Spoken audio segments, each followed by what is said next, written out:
माननीय प्रधानमंत्री जी को मेरा सादर प्रणाम और हमारे ब्लॉक सेवापुरी में आपका हार्दिक अभिनंदन एवं स्वागत है। सर, मेरा नाम चंदा देवी, गांव का नाम रामपुर, पोस्ट बरकी, ब्लॉक सेवापुरी, जिला वाराणसी है। मेरे समूह का नाम राधा महिला स्वयं सहायता समूह है, जिसमें मैं अध्यक्ष हूँ।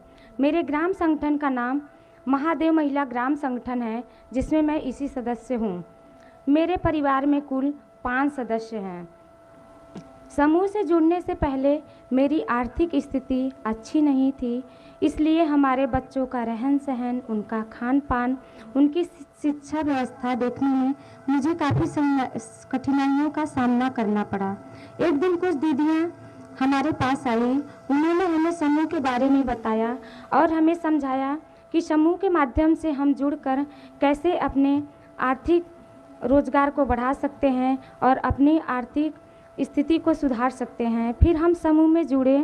इस प्रकार जब हमारे समूह में 15,000 रुपये आरएफ की राशि आई तो उसे हमने लेकर खेती की शुरुआत की।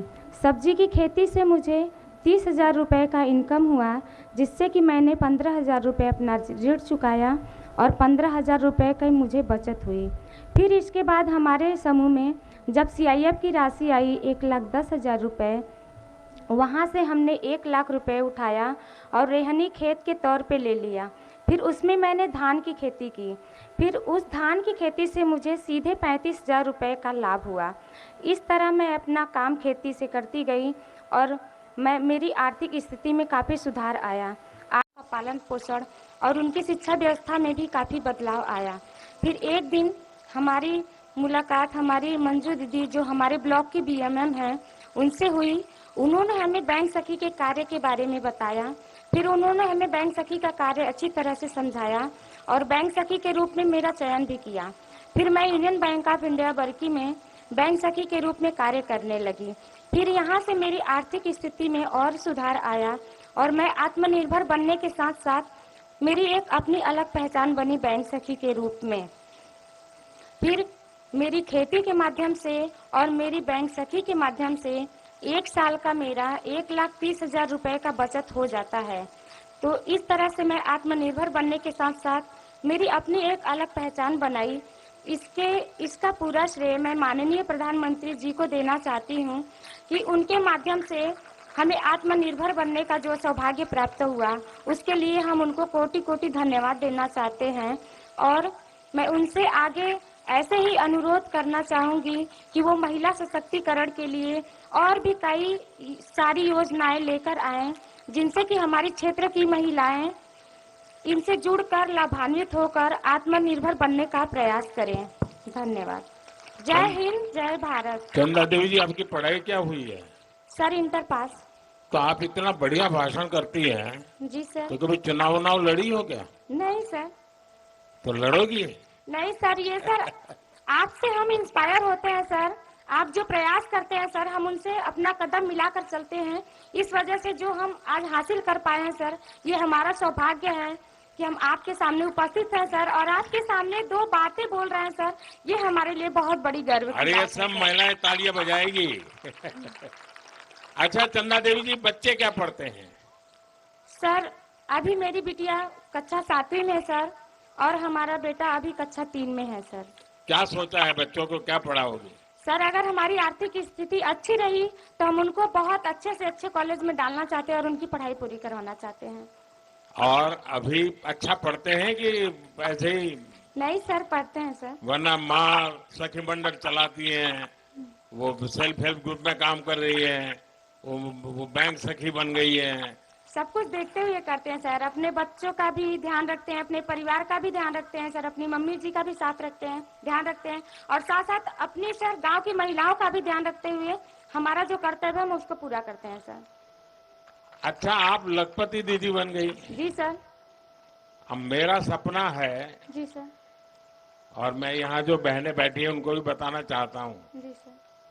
मेरा संकल्प है कि मैं देश में गांवों में जी सर।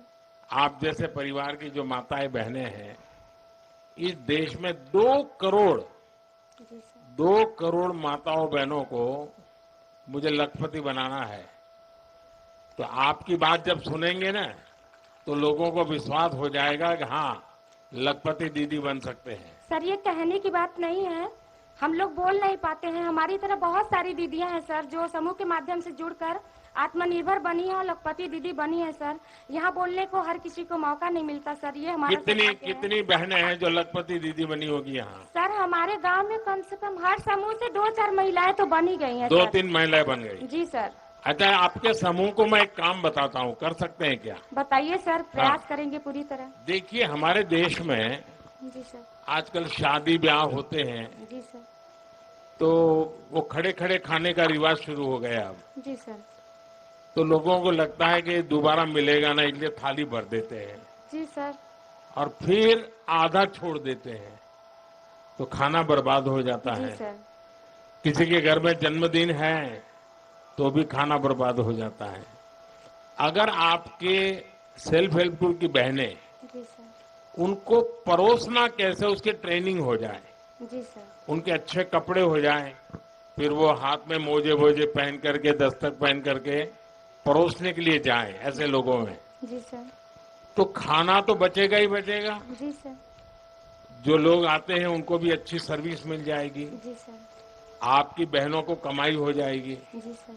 और जब भोजन समारोह में जाते हैं तो घर जाते समय वो भी कहेंगे नहीं नहीं भाई, आप भी बच्चों के लिए थोड़ा ले जाइए। जी सर। तो घर में न्यूट्रिशन का प्रॉब्लम भी सॉल्व हो जाएगा।